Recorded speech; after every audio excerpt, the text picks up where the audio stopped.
Hello. Hello. Welcome to the final night of the Cheltenham Science Festival. Welcome to the very, very last show, which weirdly enough, I think I've done probably about 5 different years. I've done the last show, the show which basically, like playing the worst record at the end of a disco, they placed me on to shoo everyone away from the ground. So it's lovely to be in this virtual sense of Cheltenham. How are you finding Cheltenham, Josie? I love it. I've been to, is it GCHQ? Is it? Yeah, it's GCHQ. I've been to see the Spies. I've been to the public school. I'm absolutely in my element. What about you? Well, the weird thing is, you know a little truth about me, don't you? Which one of us went to that public school? What, Cheltenham Ladies College? Yeah, I did. Yeah. I've changed more than you imagine. No, there's a boys' college there as well. And the boys' college is where they filmed the brilliant movie about the kind of 1960s sense of rebellion and politics and what was wrong with British society, by Lindsay Anderson.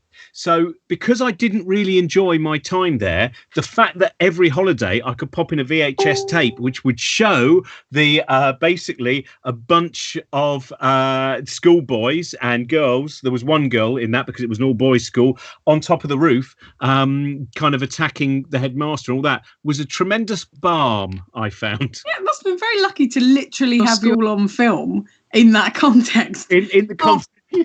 I found something, and I was looking through my diaries from when I was young, when I was a teenager the other day. I sort of found them in my office. I was really shocked by it, and I found an entry which was about a week after my parents broke up, and it's about my sister Katie, who I love dearly and get on with really well, and it's very short. Can I read you some of it? Yeah. Okay, so today was upsetting. Mum was really sad because of Dad and all. Dad and all, not a big deal. This language is so awful and juvenile, but Katie is still a slag. God, I really hate her so much. I want to kill her. Birds of a Feather was great. It was the funniest one yet. Sharon dreamt that she was famous. What? How do 12-year-olds have this terrifying psyche like that? I suppose it's just not understanding consequences and not really appreciating empathy. But it's just like, awful. I'm going to kill my sister. I love Birds of a Feather. I love that, yeah. After the murder, Pauline Quirk was a real pick-me-up.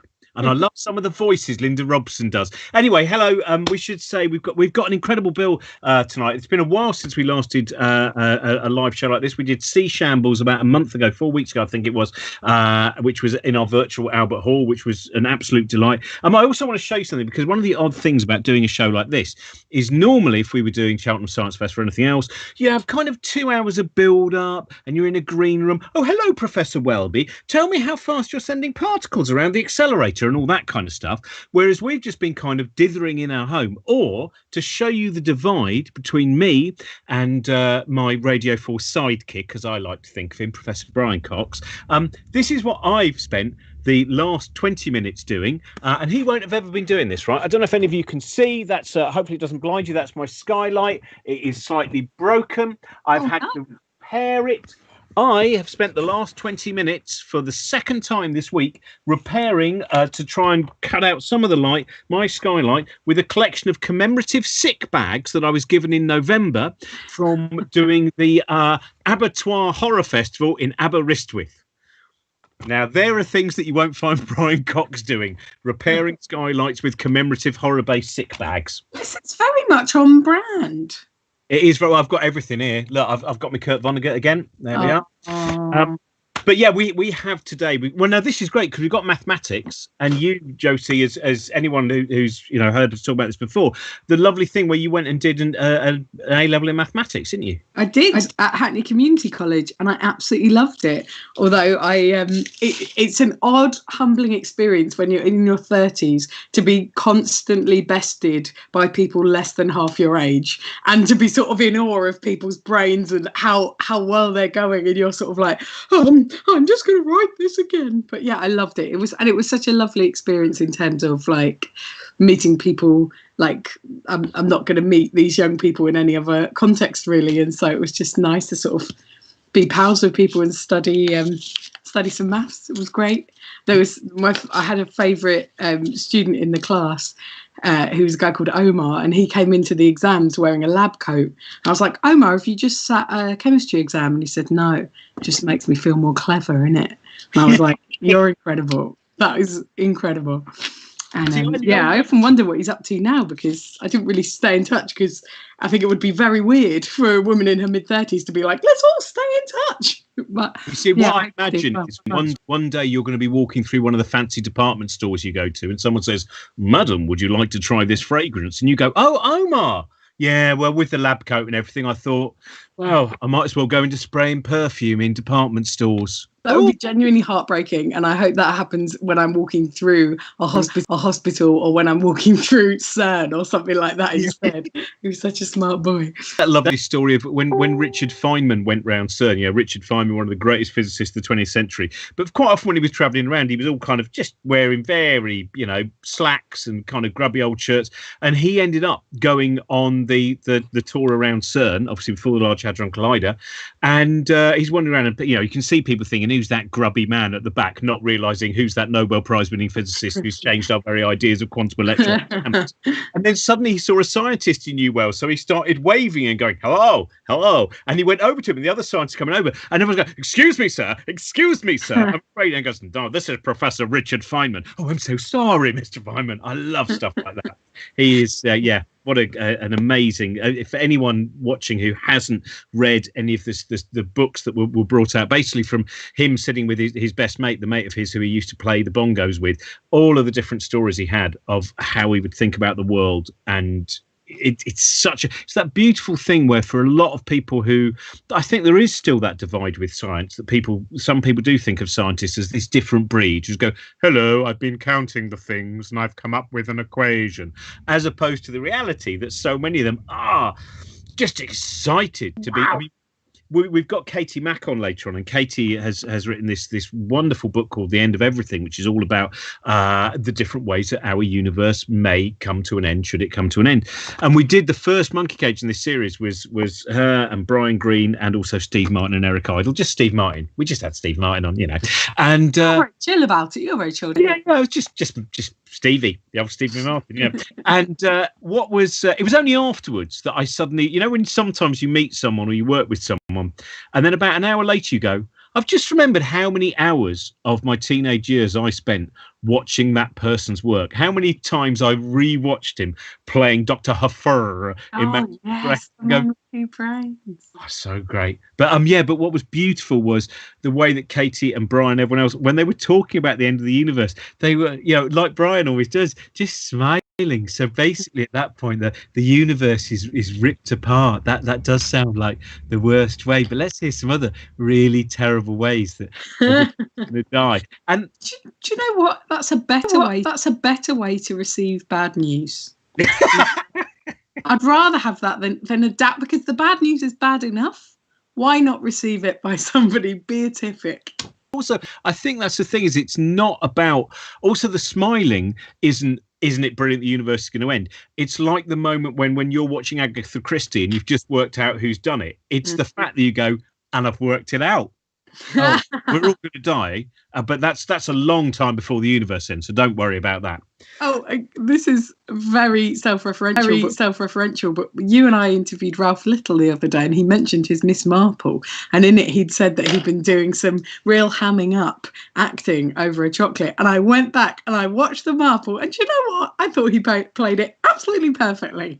So if you're looking for something to do later, there's a really good episode of Miss Marple called A Pocket Full of Rye. I also think we should remember that the version you saw was the version after the director had said 10 times, Ralph, a little bit less when the chocolates are mentioned. A bit less would be, just a little bit less. We should have our first guest, and this is good because our first guest has made sure that we've got pens and we've got paper, because we're going to be going into the world of maths and equations, and I hope everyone at home as well. This is the kind of show, get ready to take notes, because there are things you're going to hear that you're going to want to do afterwards and ideas to play with. So please welcome our first guest to the stage of Cheltenham and also to his room. It is Bobby Seagull. Hello, Bobby. Hi. Oh, you're still on mute. You're still muted. It's like one of those government press calls, or there's the 5 p.m. government cabinet meetings. It's one of those. What's perfect was the way that you did the expression when you realised you were on mute was exactly what Ralph Little used to do when he was offered a chocolate in the Agatha Christie movie just talked. What was the expression I did just now? What was it like? It was a kind of that bit. It had everything. As someone who spends a lot of time not far from Cheltenham, of course, Bristol, doing the Slapstick Festival, that would have fitted in perfectly with. We should do some mathematical silent movie slapstick work next year, I hope. Absolutely. Well, thank you for inviting me, and welcome to Mathematically Challenged. So imagine firstly a Venn diagram with 3 components, A, B, and C. So A is QI, B is 8 out of 10 cats, and C is University Challenge. Essentially, our little game show today for 10 minutes is the intersection of A, B, and C, which is Mathematically Challenged. So I'm your host for the next 600 seconds, plus or minus a tolerance band of 5%, or till I get kicked out by the producer. Either or one or the other. So you're a brave contestant. So can you, for my pleasure, introduce yourselves again and tell me your favorite equation. And your favorite equation is important because that's going to be your buzzer call for this episode, and also the name I'm going to be calling you. You're not going to be Josie or Robin. You're going to be your equation. So one of you can kick off. Josie, you've got an A level. Okay, so this is my favourite one, and partly because I learned it, I can remember it all the time, and it's a log. It's when I first learnt logarithms, and it's Logan Nax, and that's why I remembered it, because I thought it sounded like Logan. So I was like, oh, it sounds like a film, but it's about how log an is n times a to the x. And honestly, logs blew my mind when I found them out. So that's mine. Thank you. So can I call you Log? I'm going to be calling you Log today. Oh, absolutely, my pleasure. Please.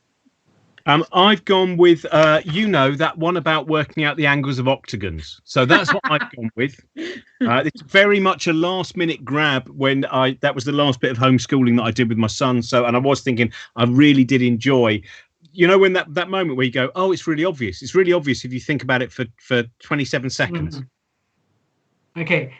So instead of fingers and buzzers, there'll be some questions where there'll be fingers and buzzers, but it's your vocal cords. So you'd have to say log or octagon.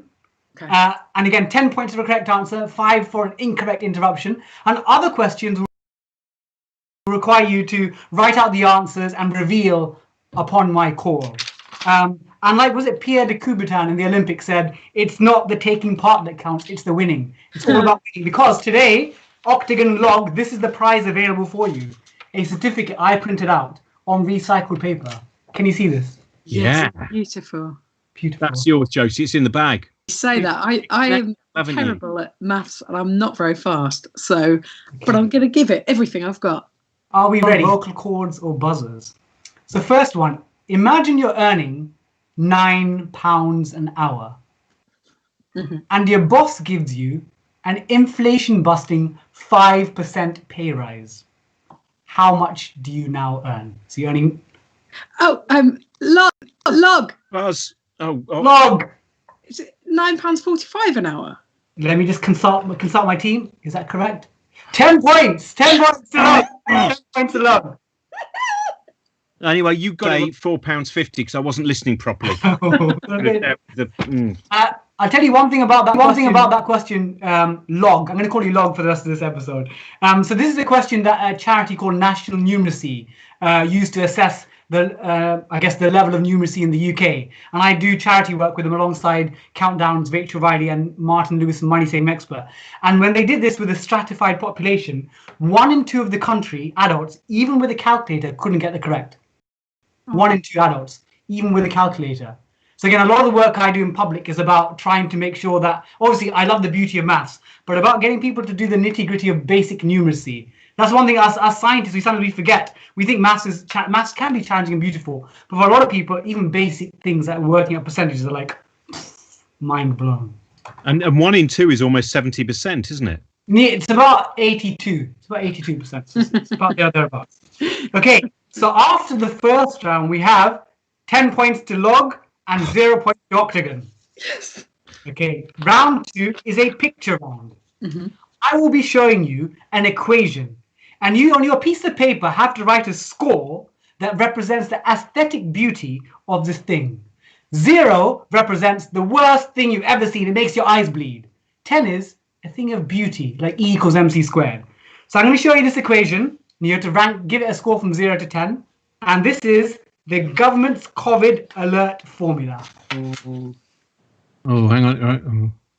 So give it a score out of 0 to 10. 0, eyes bleed. 10, a thing of beauty. Hmm. So you have 5 seconds, contestants. 5, 4, 3, 1. Gladiators reveal. Give me a score. What scores do we get? Oh, so we got a 0. So we got a 7 out of 10, and we got a 0 for logs. I'm gonna have to speak to the council. I'm gonna speak to the council. Let me speak to the council. Let me give a call. What are the council saying? They think this is a horrendous equation.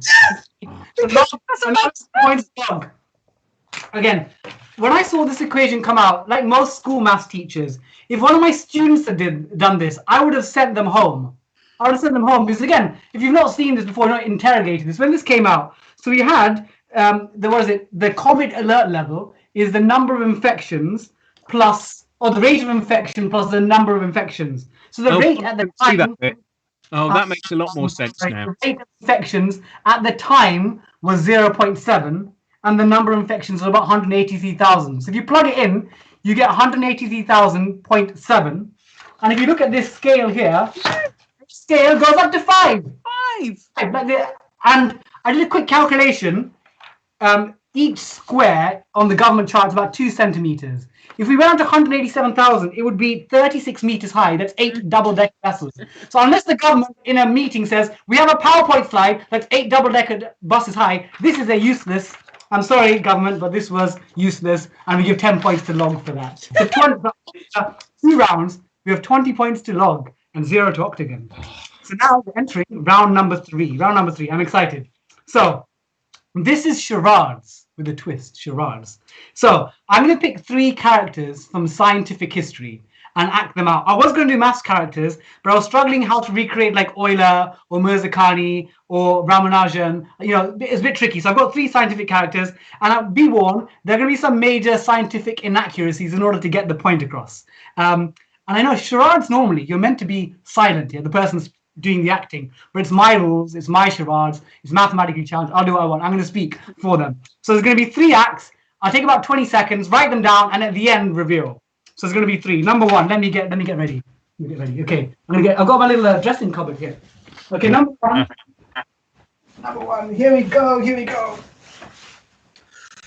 That Leibniz, man, that Leibniz annoys me. Oh, what's this? That's number 1. Okay, number 2 is coming up. Number 2 is coming up. Oh, sorry, I'm getting ready. Quick. It's like, can I get my arms through? Oh no, I think I can get my arms through this outfit. Okay, I didn't get my arms through the outfit. Okay, I got it. Pierre, I'm pouring some things out, Pierre. Oh, look at this book, Pierre. It's so radioactive, Pierre. It's really radioactive. Okay, that's act number 2. And then act number 3 is act number 3. Oh, where's my final outfit? Come on. Quick. Let's put this up. Lightning. Oh, lightning. Okay. Where's my jacket? I'm wrong. I am back. So, contestants, you should have 3 answers for me. 3 answers. So can you reveal your answer? 3, 2, 1, go. Wonderful. We got perfect score.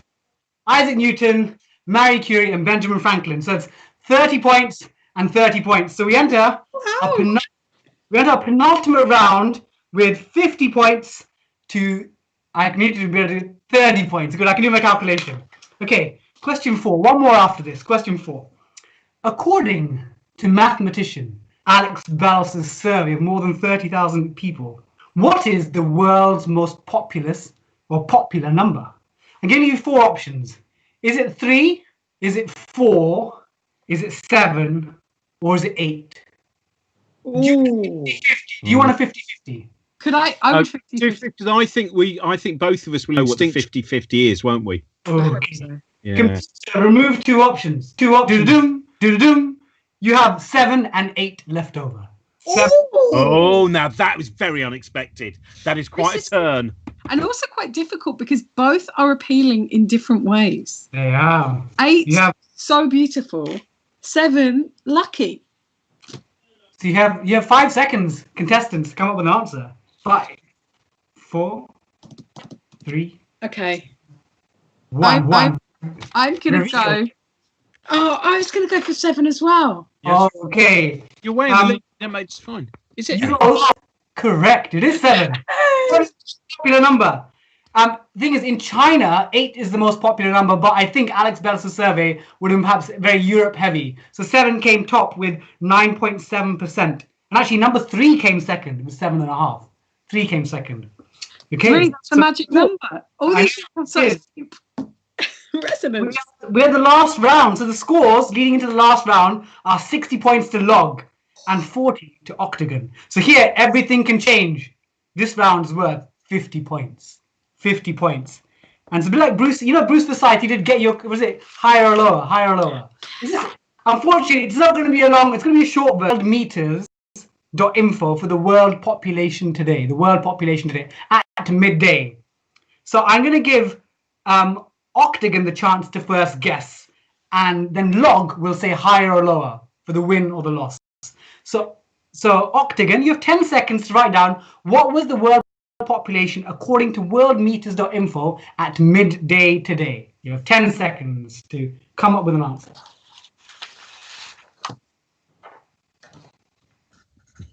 Absolutely no idea. Okay. I can't do geography either. Any of these things. Okay, reveal your answer. 8.6 billion. 8.6 billion. So are you going higher or lower? Higher or lower? That's all I need to know. Oh, lower. Lower. Okay, let me call in our Home Secretary to get. So Home Secretary, what is it? She's saying it's 8,084,074 and 84 and 60. Home Secretary. So Home Secretary's being useless. She's not very good at numbers here. The answer is 7,780 million. So we have a winner today with 110 points. Congratulations to Log, who wins our for mathematically challenged. There you go. This is a proud moment. Thank you so much. Get immediately went to college with and just make it clear what's done for you. That's weird. I was sure it was 8 billion now. Yeah, it's about 7 point. Yeah. Although if you'd ask our Home Secretary, she would have made any number you wanted. So there you go. Congratulations on winning the inaugural Cheltenham Science Festival Home mathematically challenged. Thank you so much. Thank you so much, Bobby. Thank you for joining. I'd like to spread some awareness of this beautiful equation. Thank you.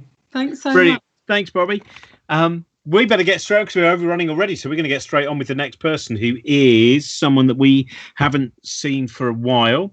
He is, again, definitely get your notes out for this. Oh, by the way, I should also mention that Bobby has a new book out as well. So go and look that up now. Bobby Seagull's latest. And if you can't get to try and use an independent bookshop. I happen to know that Bobby lives quite near Newham Books, which is a great bookshop. And they are ordering books and sending books out and doing all that stuff. If you can, try and use your local independent bookshop, because they need all the support possible. Now, our next guest is someone who has my favourite thing that I ever did with him, actually, a few years ago, he had this brilliant idea. We were doing a show about weird books, and we did 50 Shades of Grey, a reading of 50 Shades of Grey in synchronized with a reading of the shipping forecast. And so I read 50 Shades of Grey and he read the shipping forecast at the same time. And in many ways, for Radio 4 listeners, it made it an even more erotically charged shipping forecast. So now we are joined by the anarchist cook, the messy, destructive, and it's such a pity you will not be able to try his food afterwards, because there's nothing more enjoyable than seeing people's horror when they're first offered his food and the delight when they actually taste it. He's got a bucket behind him. This can only mean good things. George Egg. Good evening, folks. Hello. And hi, Robin and Josie. Hello. Here we go. Have you been taking your temperature, guys? I mean, you know, you've got to keep an eye on it, haven't you? You have been. I have been. I'm into cooking, so the only thermometer I've got temperature with is one of these ones for testing the doneness of meat. The way it works, you have to plunge it into the thickest part of the flesh, and then you can find out how, you know, between you and me, it creates more problems than it solves. Anyway, let's not worry about it. I'm going to go back over here. I'm going to cook. I'm going to cook for you, friends. I'm going to cook what's normally a breakfast dish, but it's going to be my dinner. As soon as I finish doing this, it's going to be what I tap into. I'm going to make kippers and eggs and sourdough croutons. Who doesn't like kippers, eggs, and sourdough croutons? Probably don't like anything, do they? Tremendously negative. But we're all going to enjoy them. Now, what I've got my eggs here. Now, for those of you who don't know, this is egg. That's egg there. I've prepared egg in advance. Egg has been sheathed in one of these little Ziploc bags. Okay, that's been pre-seasoned with a bit of black pepper and black salt as well.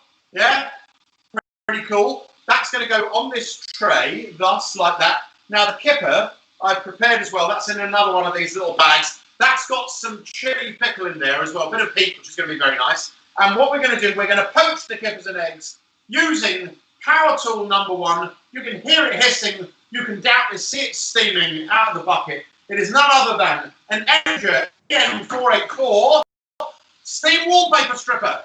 Look at that. What a beauty. And what we do is we take the paddle of the wallpaper stripper, we plunge it over the top of the ingredients on the little tray like that, and we need to put some pressure down on top to make sure that it all stays there, and the steam can circulate around the ingredients, thus poaching the contents of the bags to perfection. By the way, this is actually happening. This isn't a dream. It's all real. Actually, it's not. Actually, you've all been involved in some awful household accident, and this is a coma. Might be, mightn't it? Anyway, don't worry about that. That's gonna steam there. The bags I'm using, this is an example of the bag. They're little Ziploc bags. Do look out for them. Very useful for this kind of thing. They open like that, and you can reseal them pretty hermetically. The sort of thing you would get if you were to buy earrings in a market, yeah? Or depending on the circles you move in, drugs. Great. So they're gonna poach around there. We're going to do some croutons as well in just a second. If you do get hold of one of these, brilliant other things you can do with the Energer EN484. First of all, if you ever find yourselves going on a stag night, yeah, or a stag weekend, what you do is you get hold of one of these. All right, you wrap it in. You put it in a box, wrap it in some nice fancy paper, a big bow, that sort of thing, and you go up to the groom, you give it to the groom, and you say, "Tony, we got you a stripper." And they'll say, "It's not really that sort of thing. It's a cottage and ball games weekend." And then open it and go, "Oh, I can use that in my house, can't I?" Other things, very good for the steaming open of spouses' letters. Yeah, who you writing to? Solicitor. Also very good for deep. You see, if I lean over here like this, very good for deep exfoliating facials. Seriously, the condition of my skin since I started doing this, I'm 80. Pretty good. All right, we're going to let those continue to cook. We're going to do the croutons in just a second. Here's a question for everyone here. I would imagine you're all getting to the supermarket every now and then, aren't you? Just for your essentials, obviously, which is great if you shop in Waitrose because they got essential everything. Essential buffalo mozzarella, delicious. Anyway, when you do go to the supermarket, especially this time of year, I've noticed a problem. It's when you get to the supermarket and you realise, hot summer's day, you realise you are underdressed for the supermarket, yeah?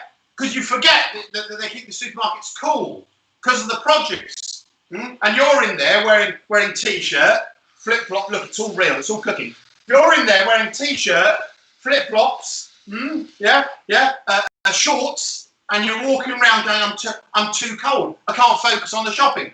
Here's my solution. Now, most supermarkets these days have got, excuse me, they've got hot rotisserie chicken counters. Okay, so what you do is you go to the hot rotisserie chicken, you ask for a chicken, you get them to double bag it, and then what you can do is you can carry it around like a hot water bottle, and it keeps you warm, and you can focus on the list. And the genius is you're not obliged to buy it. No. So when you get to the checkout, you can just dump it in amongst the chocolate bars, and through you go. And if you think about it, a couple of hours later, someone's going to be rooting around looking for a Twix. They're going to find it, and they're going to go, "Oh, I needed a chicken." So you're kind of doing a service. All right. These are look. It's all real. They're cooking. They're nearly done. We're going to do the croutons now. The way we're going to do the croutons, we'll get rid of the eggs. We're going to do the croutons with, we've got some cubed bread here. I've sliced and cubed that already. Oil that lightly. I've kept my oil secreted in this like that. So we're just going to lightly oil. Come on. Oh, there we go. And we're going to toast these. That's done enough. I'm going to turn it off. We're going to toast these with a DeWalt DW360 hot air gun. Wonderful. So we turn that on. You want that on high. This is tremendously noisy. I sincerely hope you can hear me. I won't do these too long. I've pre-toasted them slightly. So this is brilliant for so many. This is brilliant for doing nuts. Yeah, I imagine some of you are fans of nuts and seeds.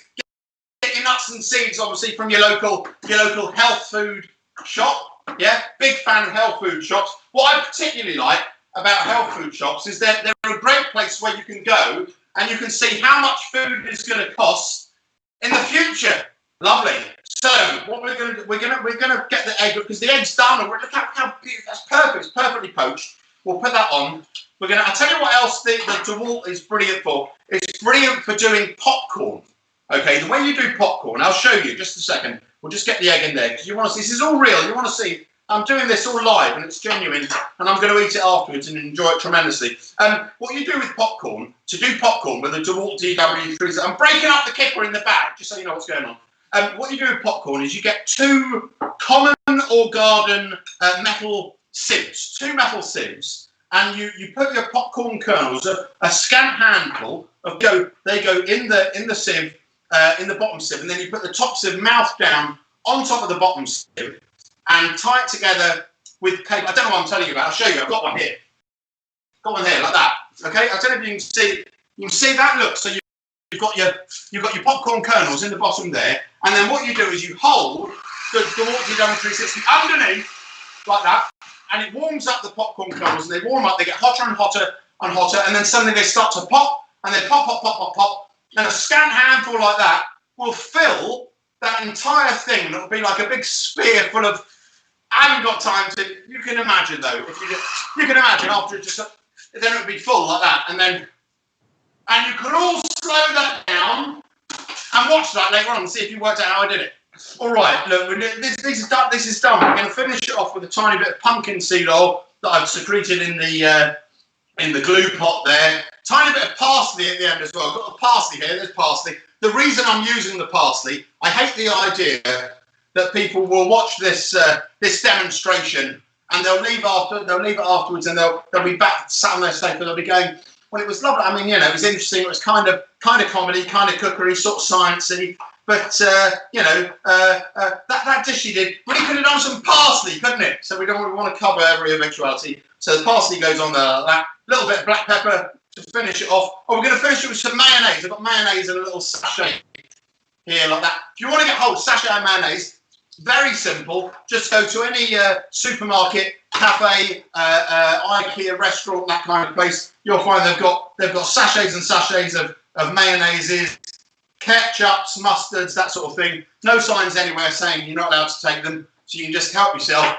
And as you can see, I've been to quite a few. The most important thing, if someone does come up to you and accosts you and says, "Excuse me, what do you think you're doing?" You just say, "I'm diabetic." And they'll go, "Oh," they don't know what it means. I don't really know what it means, but it seems to work. Anyway, look, the food's ready. I'm going to bring it up to the camera so you can look at that. Oh, look, wow. Cooked live.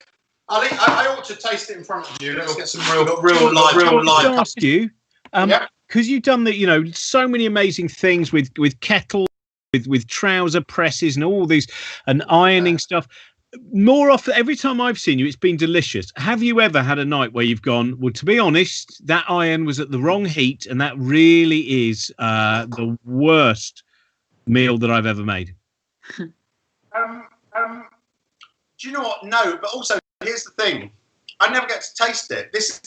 Doing these shows is the only time I get to taste it, because every time I do a live show, I hand it out to the audience. It all gets eaten. And I never know if it was good or not, but the feedback I get is pretty good. Here's a funny thing that happened at Edinburgh years and years ago. I was doing a thing where I was doing pancakes on irons, and I dropped the egg, and I only had one egg, and it went on the floor. And I thought, well, I've got to. So I said to the audience, I said, look, I'm going to complete the recipe. I'm going to scrape the egg off the floor. For heaven's sake, the food will be carried out at the end. Take photos of it, but don't eat it, because I've just dropped the egg on a sticky stage. Anyway, plates went away, came back, all gone. Everything eaten. I think that's a reflection of the cost generally of going to visit the Edinburgh Festival, that if there's a bit of free food, if it's on the floor, it really doesn't matter. It's been cooked. It's been cooked, exactly. 3-second rule, I was quick. And we should tell everyone as well that on your website you have these. I mean, both of us, and I think Josie as well, huge fans of those really gaudy 1960s and 70s recipe cards with just fantastic, strange pipings of things that are then also covered in aspic. These very often looking like something that may well be seen in an early part of a 1952 film about an irradiated monster. And you've got a series of cards which are celebrating in that style the recipes that you've done as well, haven't you? Yeah, exactly that. I've done 3 shows where I've cooked in different environments, and for each show I've done 3 recipe cards. So yeah, you can get them all on the website. So there's a set of 9: how to cook in a car, how to cook on the train, in a hotel, with power tools, all that sort of thing. Generally, anyone watching this, if you're staying in a hotel and you've seen perhaps in the area you're staying, there was a leaflet suggesting that George had been playing there recently. Check he hasn't been staying in your room, or you will probably find the remnants of a cod mornay in the travel kettle. So that's. And if you do, listen, it's been cooked, give it a taste. Yeah. Also, it's caked in this kettle. I imagine George Egg's been here. Don't always presume George Egg's been doing cordon bleu cooking in that kettle. Don't always taste the lime scale. Thank you so much, George. Brilliant as ever. Thank you. Now, the next person you had a weird recipe book, by the way, didn't you, Josie? Yeah. Which one do you mean? Do you mean the royalty one? Which one? Go on. I got given, some friends of mine and I each had a different cookbook from the 70s, and we would cook dinner parties where we each cooked one course from it. And mine, which was very much done as a troll for me as a Republican in the English sense of the word, mine was the Royals cookbook. So I would cook all these dishes that were favoured by Princess Anne. Oh, man, that's... See, I always another thing about Cheltenham and connection, because I suddenly had in my head there when you're talking about that a really appalling seafood mousse that I once saw. Which was one I've never been someone who's been hankered for a seafood mousse, and when they're shaped, a salmon mousse. Mm. Well, this one was also made to look like a terrified and dying fish. It was one of those kind of ones. Oh no, very cruel to make the thing in the shape of the thing, isn't it? Yeah. I think that it has a certain kind of Frankenstein quality, doesn't it? It's dead, and yet in some ways we've brought it back to life. But I was thinking that another great thing from Cheltenham was the location of a TV sitcom where one of the main things was the terrible cordon bleu cooking of its lead character. It's where the TV series Carla Lane's Butterflies was made. That's what all the exterior locations. Of course, Wendy Craig was someone who was always poor old Geoffrey Palmer, who I believe, by the way, I'm not sure he's going to be watching, but Geoffrey Palmer, I think, was 92. Yesterday. Oh wow! Happy birthday! He's great. What a great man, and fantastic actor. So we're going to have the next person we've got up is someone that I think the first time I gigged was at the Lowry in Salford. She wrote this really incredible show that is about so many different ideas of family, about connection, of loss of connection, and also about astronomy. And it's called Man on the Moon, and it's absolutely amazing. And we are now joined, I hope, by Keisha Thompson. Hello everyone. Hi, I'm Keisha Thompson. I'm going to perform 2 pieces for you. The first one is a song from my solo show Man on the Moon, which was about my relationship with my dad. And this song in particular was about me kind of grappling with his mental health and how that has an impact on me, and the little voice that would pop up into my head to represent kind of paranoia and my worry about his well-being. Yeah, I think that's the best way that I can describe it for you. And then I'm going to do a poem afterwards, which is called Algebra.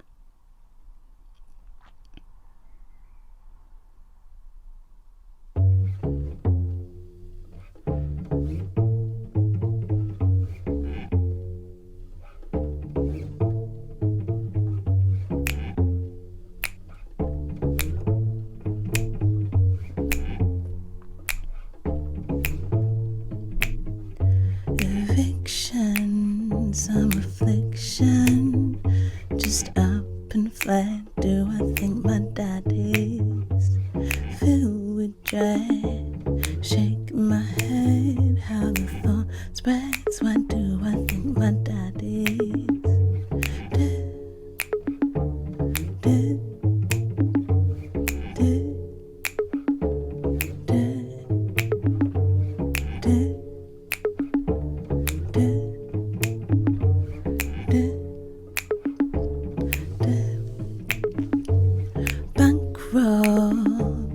Ruptured gut, choked in bed. Do I think my dad is filled with dread? Shake my head, how the thought spreads. Why do I think my dad is dead?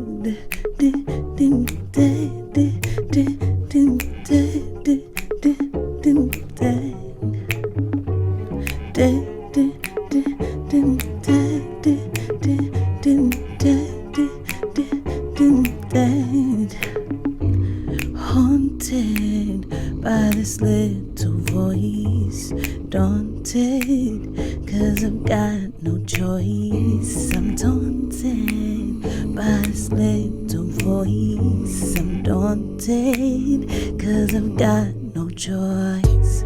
Dead, dead, dead, dead, dead, dead.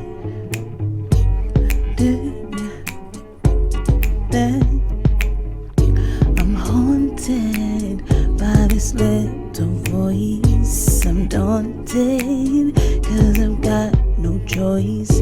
I'm daunted by this little voice. I'm daunted, 'cause I've got no choice.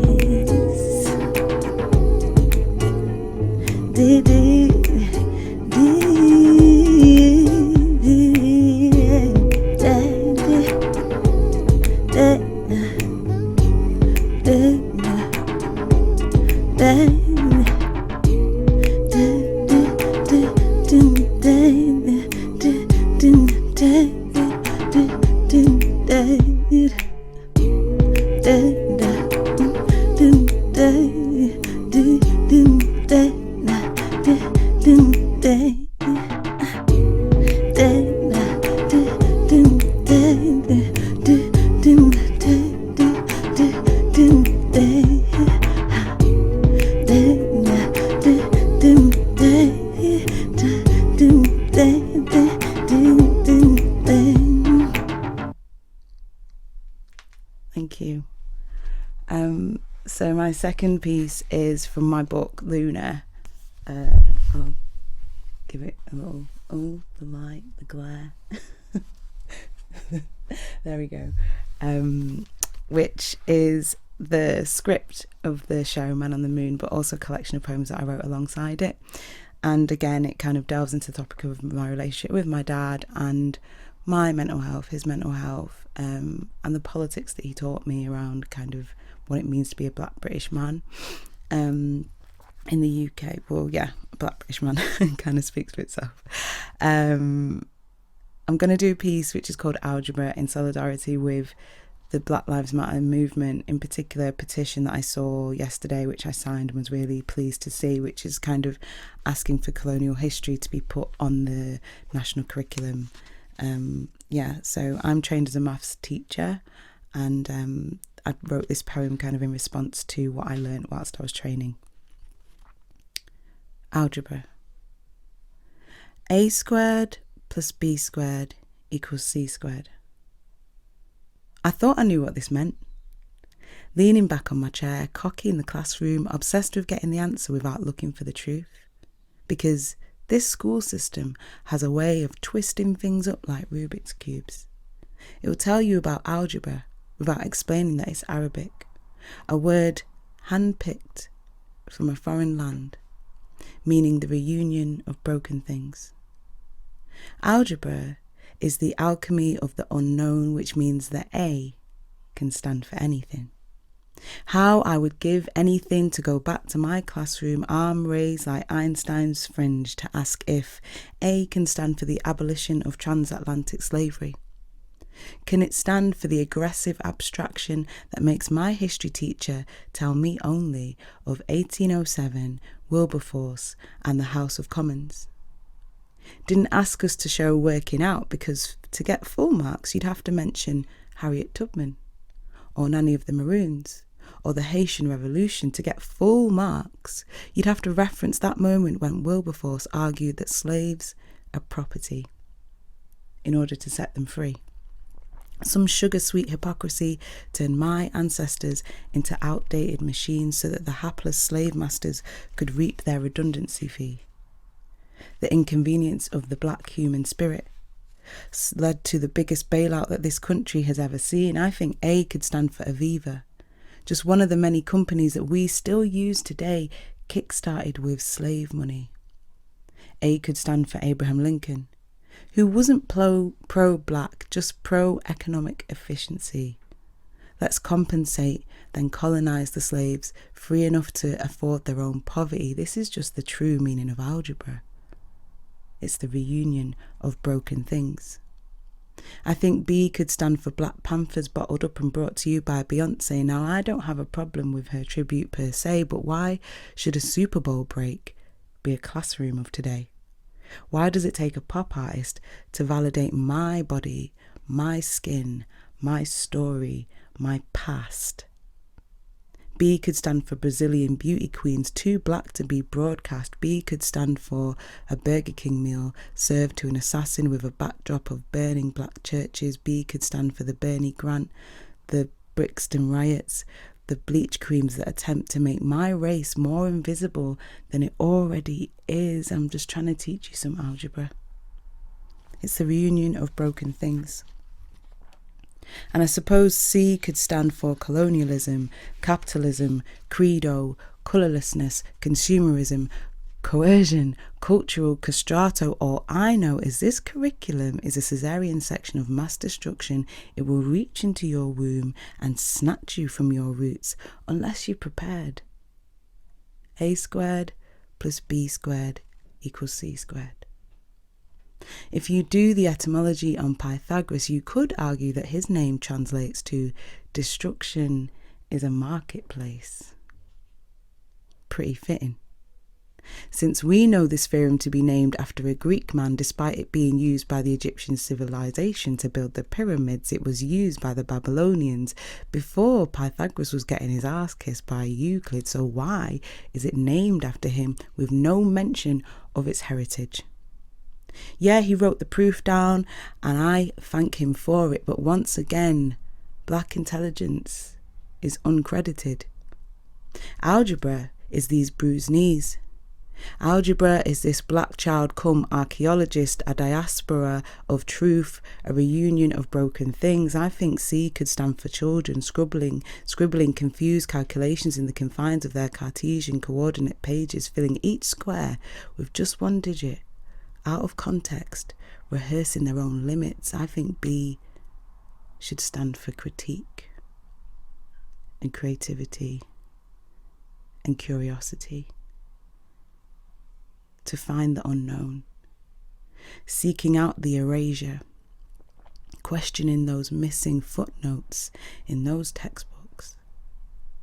Because when you do, all the things that you've been taught actually start to add up. Thank you.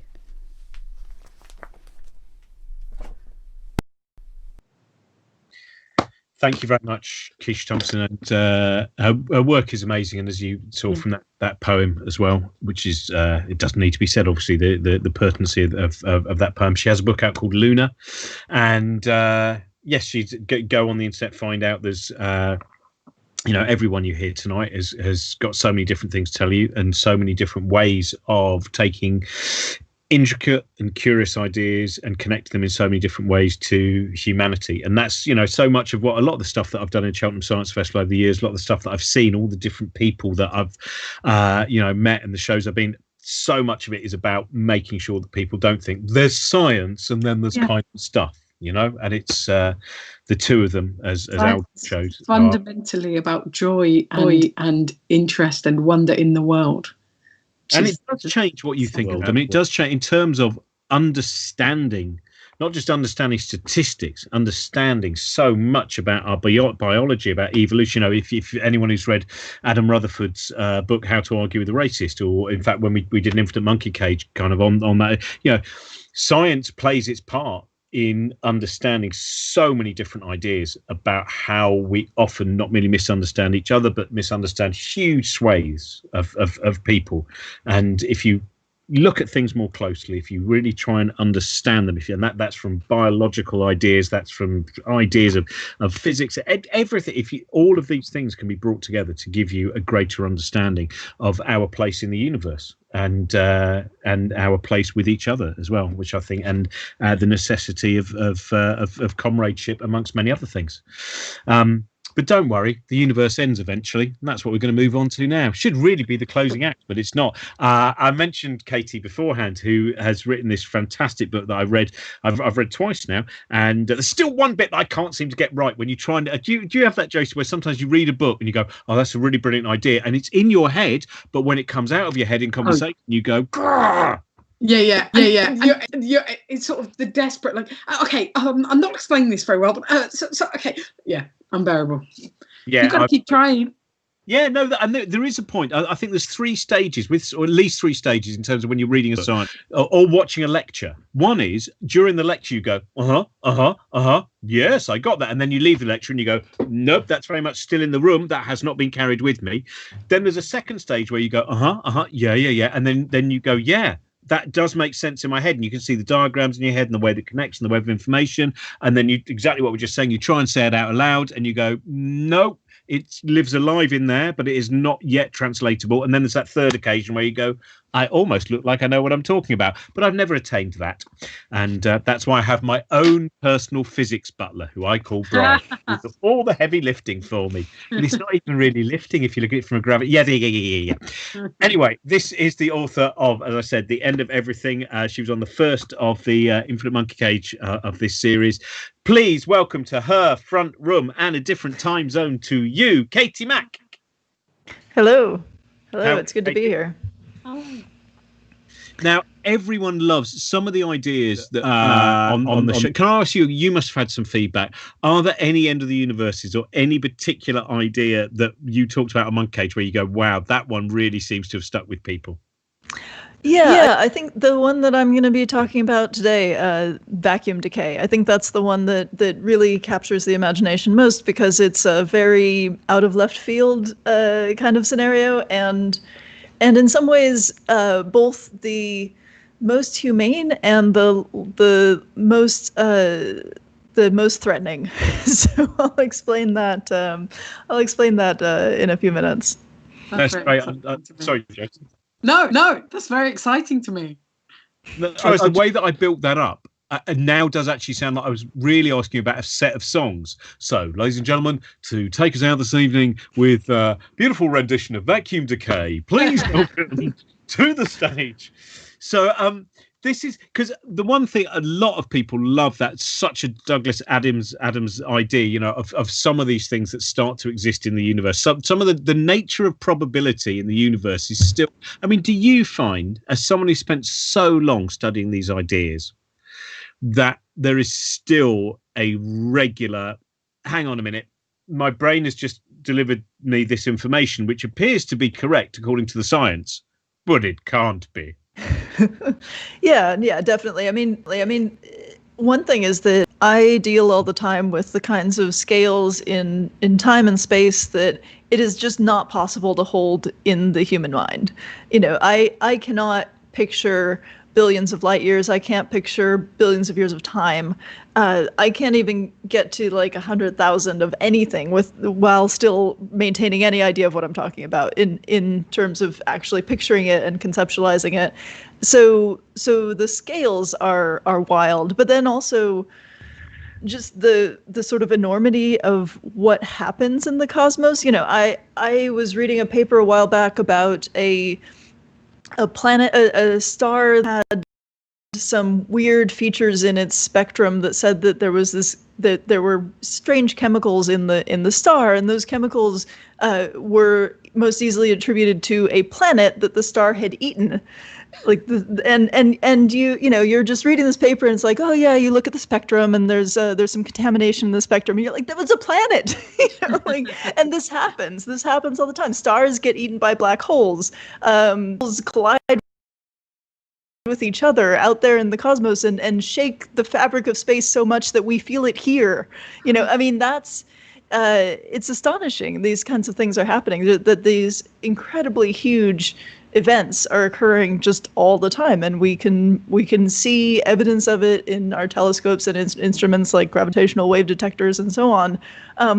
And it's just a fact of the universe, and we have to kind of come to terms with the fact that there are these huge things happening that we have no control over, are unbelievably destructive, and you just have to accept that we live in a cosmos that we cannot harm. Like spiders in the corner of the room, just looking at the people being like, that's massive. Yeah. I hope they don't crush us absent-mindedly. Because lots of people know. Sure. I'm wearing this T-shirt, which was one of the T-shirts from when we were touring with Brian Cox last year. There were a series of 3 on the different kind of ideas of the shape of the universe, and we've been asking in live chat about this. So here we are, the saddle shape. I won't explain it as well as you. So, Katie, can you tell people a little bit about what that is trying to explain in terms of our understanding of the universe? Yeah, so what that's showing is one possibility for the shape of space-time on the whole. So when we talk about the shape of space-time, about the shape of the universe, we usually talk about it in terms of being either curved or flat. And it could be curved in a positive curvature, which means it's sort of like the surface of a globe is a positive curvature thing, where if you start out parallel walking along the globe, you'll intersect in the future. And then there's negative curvature, like the saddle shape, where if you start walking along the saddle shape, then the lines will diverge. So there's this sort of divergent nature of parallel lines in that case. And when we look out at the cosmos as a whole, we try to figure out what's the shape of space in the sense that if you fire them parallel to each other, will they at some point come together or will they diverge? And if they come together, that's a positive curvature universe. If they diverge, that's a negative curvature one. And if they just stay parallel all the time, that's a flat universe. And it doesn't mean the universe is flat as in two-dimensional. It just means that that's how light moves through it. Because one thing that Einstein taught us is that light responds to the shape of space in terms of how it's sort of bent around, and it's bent around by the presence of matter. And so we picture it in terms of like bending dimensional surface, but really what's happening is that the three-dimensional space is kind of pulled in some places or stretched out in other ways. And on the whole, our universe does not seem to have its space kind of pulled in together. It seems to be flat. And those 3 different possibilities, the sort of positive curvature, negative curvature, or flat universe, lead to different possibilities for how it will evolve into the future, how it will end. So a positive curvature universe does a big crunch at the end. So it starts out expanding, negative curvature one keeps expanding forever, and a flat universe one does as well, but in a sort of gentler way. And we seem to be in a flat universe, but there are other things that come into what our future will hold based on what's changing the nature of the expansion right now, and that's dark energy, which I can get into later, and I'll mention it a little bit in the talk. I suddenly realised that very rarely am I doing a gig right next to my T-shirt drawer. So while you were talking, I went, I'm sure I've got them all in there. So here is the slideshow. Good. Closed universe, yeah. Yeah, there we are. And flat, yeah, excellent. Yeah. The some of the advantages of lockdown, proximity to T-shirts. So, now we should. Josie, would you like to ask anything more, or should we let Katie? I want to see. I want to hear. I've not got a better question than what we're about to hear. Okay. Please welcome to her room, Katie. Thank you. All right, so I think that my slides are being controlled by Trent, so hopefully the title slide is up right now. I can't see those at the moment, but right. So my talk is about the universe versus the quantum bubble of doom. So this is one possibility for how the universe might end, and it really is a quantum bubble of doom, as I will get to. So we live on the Earth. So you should be seeing right now a beautiful animation of the light passing over the globe. I'm often asked how the world will end. What's going to happen to us here on this planet? And that's a question that people have wondered about for a long time. Will the world end in fire, in ice, in a bang or a whimper? And now we do know the answer to that question. So in the next slide, there's a nice illustration of what will happen to our cosmos in the far future. Our sun is going to get a little bit bigger and a little bit more luminous over time, over billions of years. And in just about 1 billion years, give or take a few 100 million, the sun we will experience so much heat from the sun that it will boil off the oceans of the Earth, and the Earth will be completely uninhabitable. What happens after that is a little uncertain. Maybe we will spiral into the sun as Mercury and Venus will. Maybe the sun will complete its evolution before that happens, and then we kind of spiral around for a while longer, and who knows, in hundreds of billions of years. But we've really only got a billion years or so before the world is utterly dead. So let's move on to more important things. I'm a cosmologist. I study the universe. In the next slide, you should see an image from the Hubble Extreme Deep Field, a picture of galaxies billions of light years away. So these are galaxies seen by the Hubble Space Telescope. Every one of these little dots in this picture is a galaxy. And someday in the future, the universe itself will come to an end. And the question is, how will that happen? So in the next slide, I have a few possibilities that cosmologists have been thinking about and writing papers about and contemplating. So the first is the heat death. And this is really that sort of ice scenario. This is a possibility where the universe expands and expands and expands and cools and cools and cools. And it's really quite a sad and bleak future of cold and dark and emptiness. If you want to get a little bit more exciting, there's the big crunch, where the universe does an expansion for a while, then recollapse. Looking less likely these days, but not completely ruled out. There's also the big rip, which is sort of like a heat death in the sense that you just keep expanding forever, but the expansion gets taken over by a weird kind of dark energy and starts to actually rip galaxies and solar systems and planets and stars and even atoms and space itself apart in the far future. Next, there's vacuum decay, which I'll talk about in a little bit more detail in a moment. And just for completeness, another possibility that people talk about is a bouncing cosmology, where the universe could go through cycles of a big crunch and a big bang, and even possibilities where parallel universes can slam into each other and start new big bangs. These are all interesting in different ways, but the one I'm going to focus on today is vacuum decay because it is really the most immediate and, in some sense, the most sort of threatening of the different options. So, vacuum decay.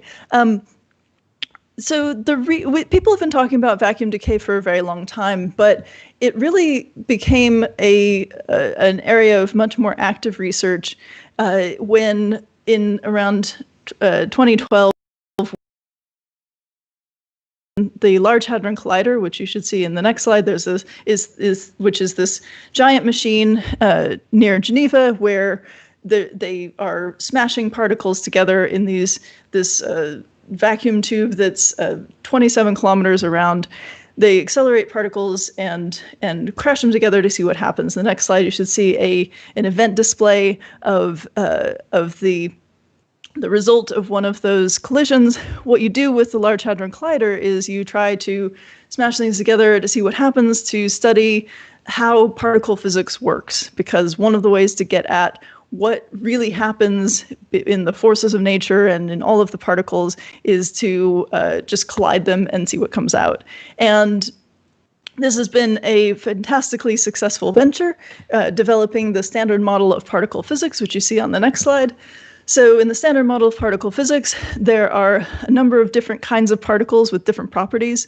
So in this slide, you see a grid of the ones in purple on the upper left. Those are the quarks. The quarks are components of things like protons and neutrons. Then there's the leptons, the neutrinos, and the electron and the electron's cousins, the mu and tau particles. Those are the things the electrons are the ones that sort of go around an atom.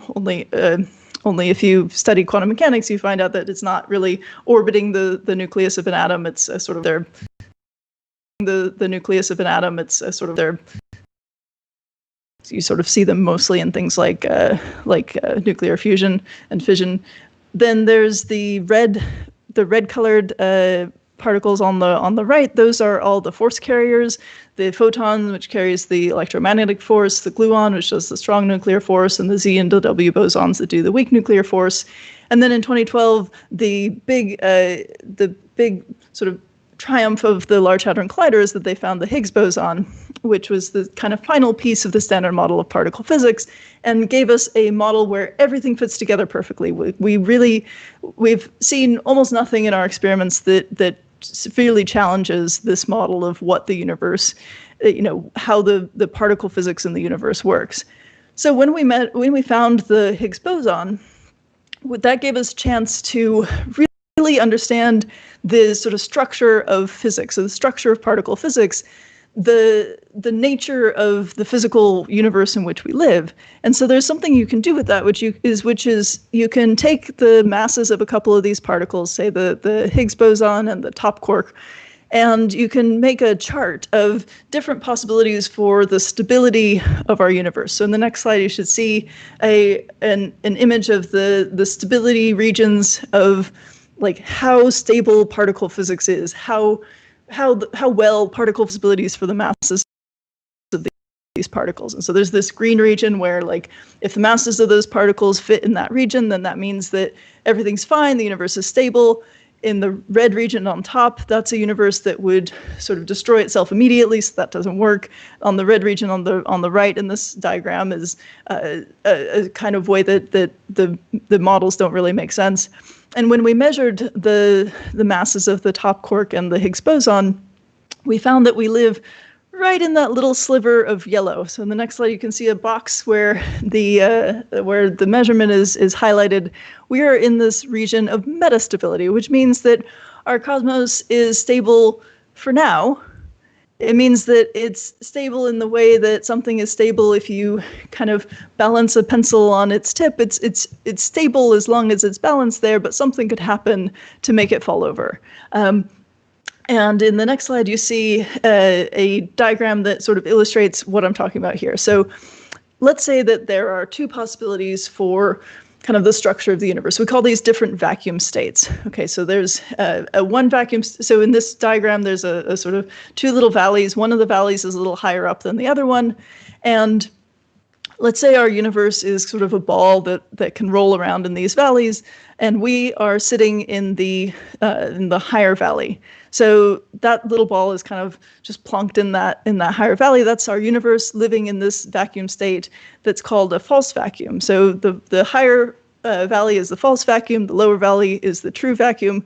That just means that these are different vacuum states where the laws of physics are different for these two different possibilities for kind of how physics is structured. And the way physics is structured is kind of based on what the Higgs boson is doing. So you can imagine that little ball is sort of the Higgs boson. It can roll around, it can take on these different values. And if it's in one value, then our universe is in a false vacuum. And if it's in another, our universe is in a true vacuum. And the thing about a false vacuum and a true vacuum, we might be in a false vacuum, which means that our universe, our physics, our particle interactions work just fine, but they're not what the universe would really prefer. The Higgs boson would really rather be in that other little valley, and in that other valley, unfortunately, the physics there does not work so well.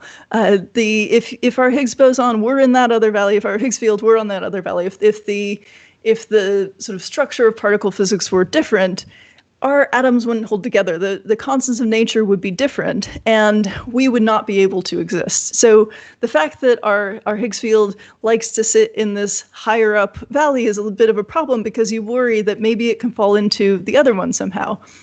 Now, there are only really two ways for that to happen. One way is that the Higgs field can kind of roll up and over that barrier between the two valleys. So if that ball kind of rolls up and over, then you can end up in the true vacuum. Now, fortunately, it would take quite a lot of energy for that to happen. It would take more energy than we can possibly generate in any kind of experiment, more energy than anything in the universe can generate. So we think we're probably pretty safe from that happening.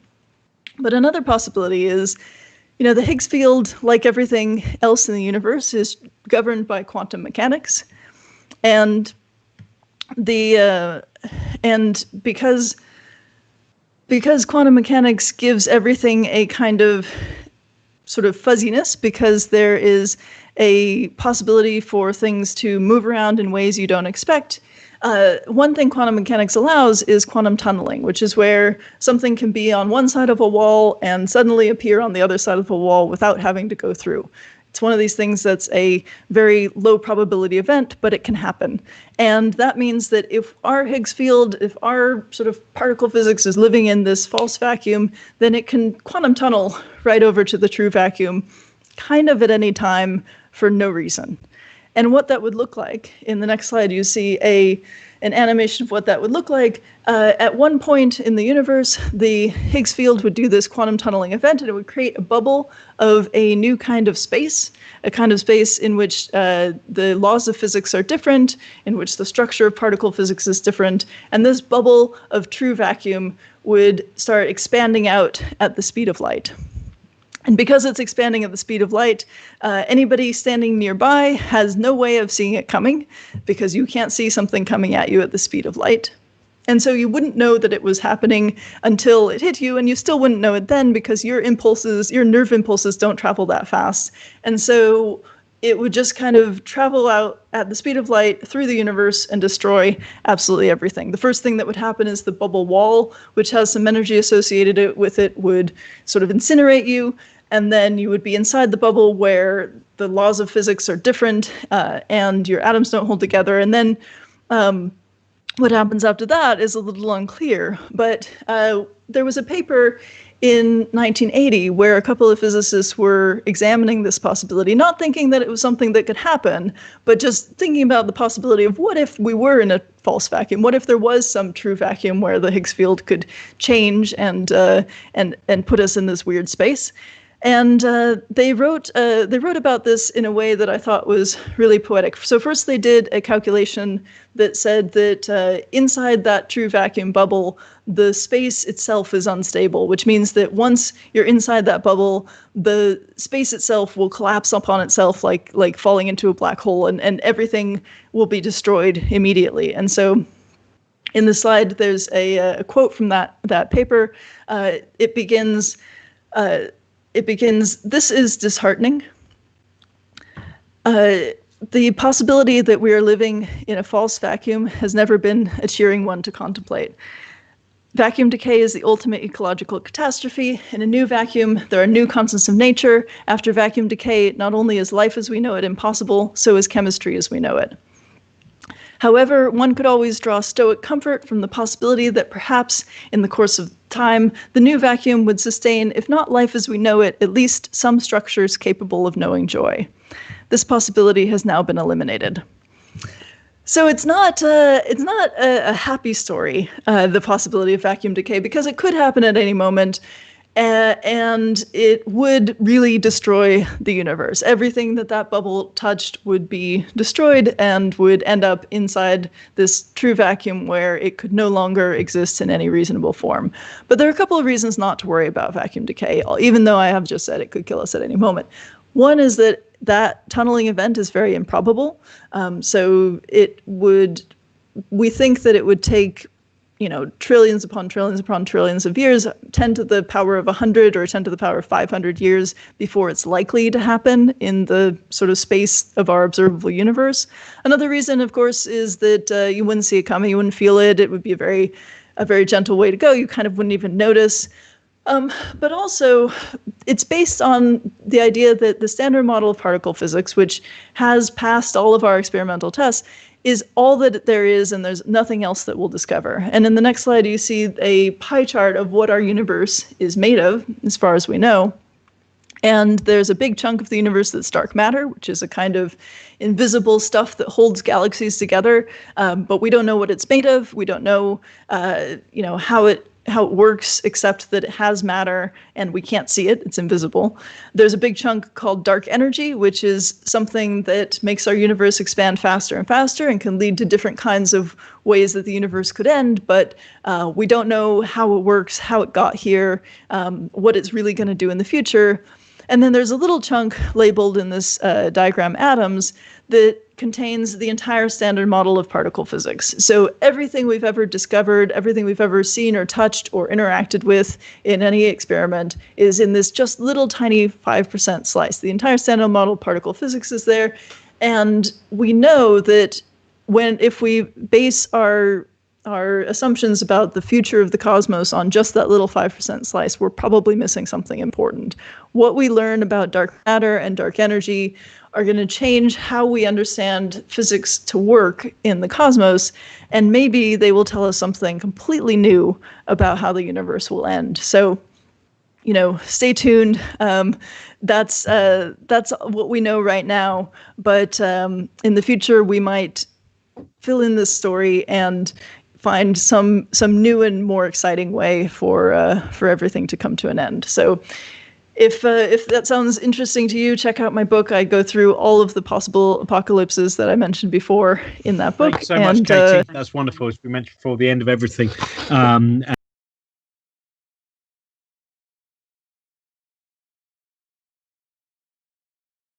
That's wonderful, as we mentioned before, the end of everything.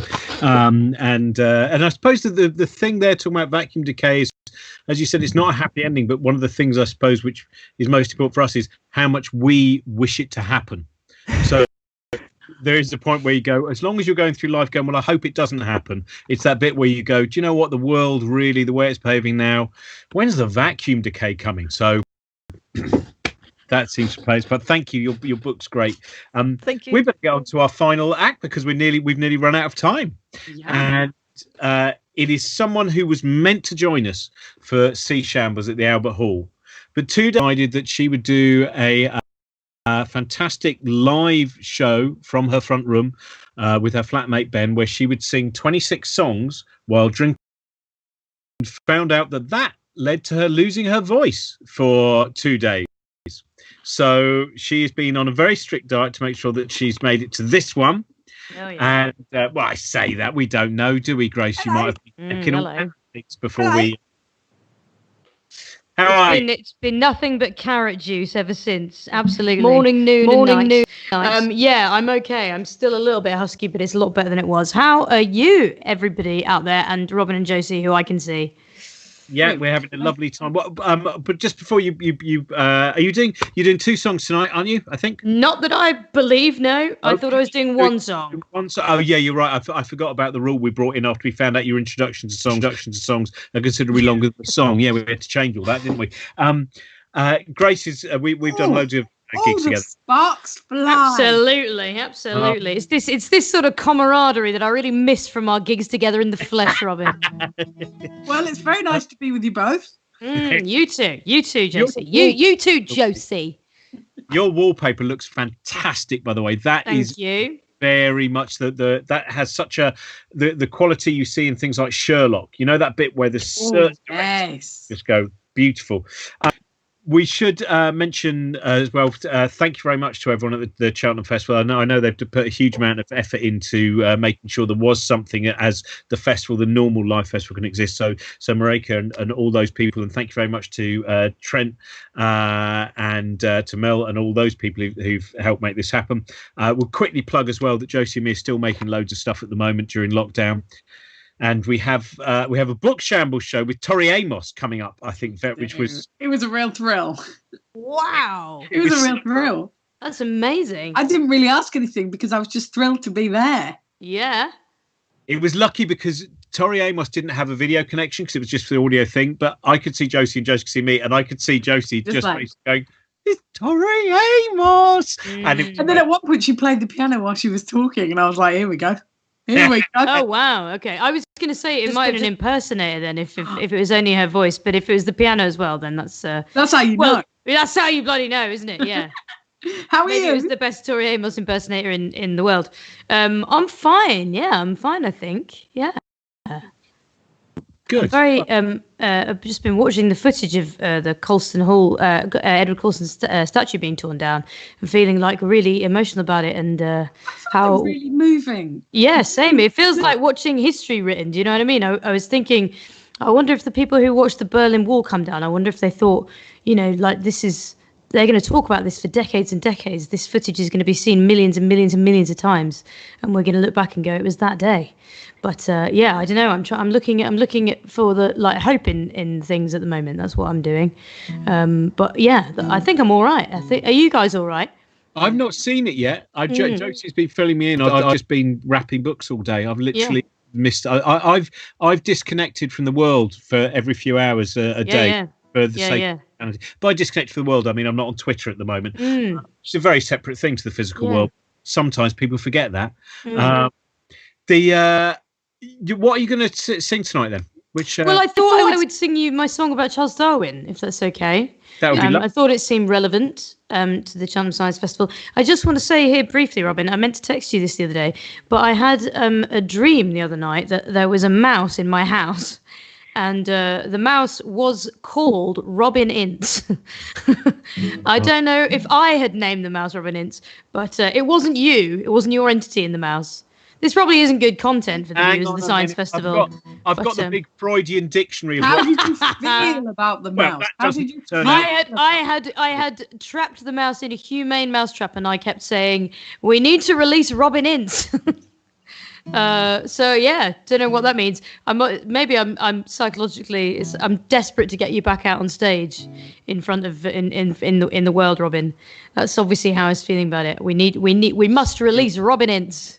Because that could have turned out very nasty. We must kill Robin Ince. He's nothing more than vermin. I have eaten a lot of cheese in your house in the past, though, so I think it might be linked to that as well. I think so. Yeah, I'll send you an invoice. Shall I sing this then? Yes. With the beautiful mouse intro that you've given us, ladies and gentlemen. And if you do, just in case Sorry, Robin, I've got to plug in my laptop. 3 seconds. Yeah, sure. Well, I was going to mention while Grace is doing that, do go and look at all of her work. I'm sure many of you know about her stuff anyway. She's been doing such incredible gigs and really brilliant gigs over the period of time that she's been online. But during lockdown, done some fantastic stuff. Also raising money for the Big Issue, amongst other things. And so try and catch up with any of the things that are left over that are still up of the stuff that Grace has been doing for the last 3 months. It has just been, a lot of it's been very celebratory and very joyous and rather wonderful. So ladies and gentlemen, please welcome to undoubtedly the most beautiful wallpapered theatrical set we've had all night long, Grace Petrie. Very much.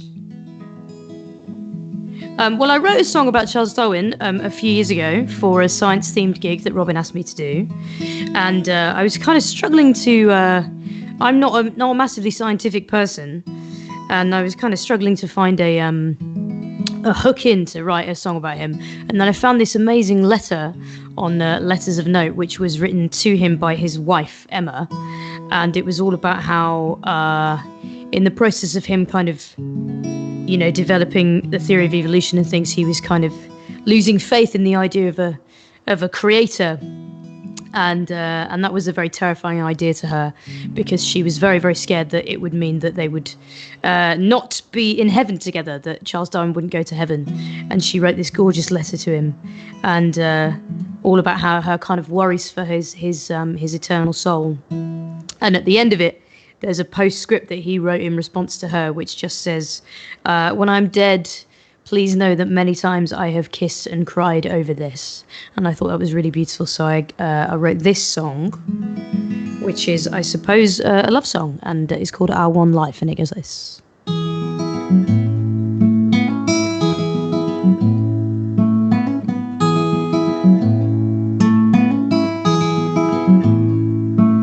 A mind of untold history, a journey around the world. So one heart, just your Charlie, forever to my girl. The burden of discovery that nearly took me whole, and left you, who has my heart now, to worry for my soul. And love, and love.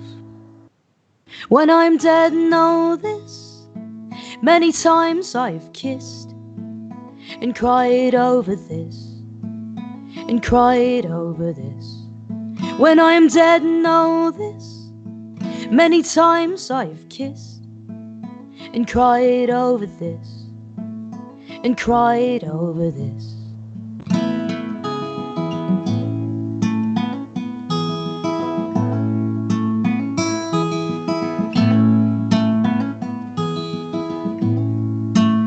The oceans that divide us, of distance and of faith, I worry for our one life, you worry that I'm safe. The ever-growing beauty of everything I see is I belong to you, love, and you belong to me. And love, and love. When I'm dead, know this, many times I have kissed and cried over this, and cried over this. When I am dead, know this, many times I've kissed and cried over this, and cried over this.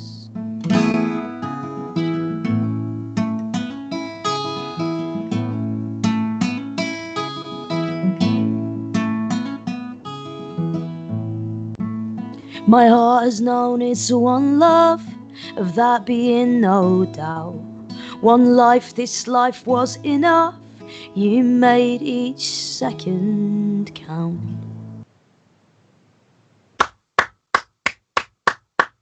Thank you very much. Thank you very much, Grace. And as we said, keep up to date with all the stuff that Grace is doing online at the moment, and then keep up to date with when everyone is back out on the road, hopefully. Yeah, I know we all have that strange. I don't even look in my diary. I'm using a separate piece of paper, because every single time that I open my diary, I go, "Oh, I was meant to be there." So it's best. June is really sad for me, because I was going to film my show. And I just keep looking at the end of next week when I was going to film my show and being really sad. And I remember when I put it in the diary, it seeming so far away. And yeah. What was rather lovely there as well was it sounded like you actually had a catch in your throat, when in fact you had a slight burp. As you went to say that, it was just a little bit of a burp there, I think, that created a moment of flatulent emotion. What is this? What is this?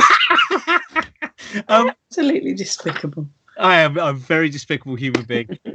Thank you again to Grace. And we just mentioned tomorrow is World Oceans Day, and so go and keep up to date with. There's lots of people. Helen Chersky is always one of the great people to follow and find out what she's up to, because she will lead you into loads of different places as well in terms of her knowledge of oceans and her connections with lots of other interesting people. And the Sea Shambles show is still online, where we had Kobe Smulders on that, we had Lem Cisse on that, Brian Cox, Chris Hadfield, Helen Chersky was on it again. We had it was a really very, and we had a fantastic version of a reading of Moby Dick with an all-star cast including Reece Shearsmith, which was a lot of fun. Also, the tip jar. I think there's a tip jar somewhere here, and I also think please do keep supporting Cheltenham festivals as well.